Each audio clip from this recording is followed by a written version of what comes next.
ધારીમાં હનુમાન જયંતિ નિમિત્તે નીતિનદાદા જોશીના નિવાસસ્થાનેથી ભવ્ય શોભાયાત્રા નીકળી. ધારીમાં હનુમાન જયંતિ નિમિત્તે નીતિનદાદા જોશીના નિવાસસ્થાનેથી ભવ્ય શોભાયાત્રા નીકળી હતી.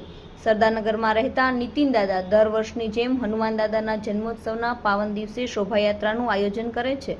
પોતાના નિવાસસ્થાન સરદારનગરથી મોટી સંખ્યામાં ભક્તજનો ગજરાજ, રજવાડી હાથી, બાહુબલી હનુમાન, મંકીમેન, રામ લક્ષ્મણ જાનકી વેશભૂષા, ફૂલોની વૃષ્ટિ, ડીજેના તાલે ભક્તોની શોભાયાત્રામાં લીન થયા હતા. નીતિનદાદા હનુમાનજીના મોટા ઉપાસક છે. આ પ્રેરણા તથા આશીર્વાદ બ્રહ્મલીન સદગુરુ શ્રી રાધેશ્યામ બાપુ પાસેથી મળેલા હતા. શોભાયાત્રામાં પૂર્ણ થઈ ભોજન પ્રસાદ બાદ સંતવાણીનો કાર્યક્રમ પણ રાખવામાં આવ્યો હતો.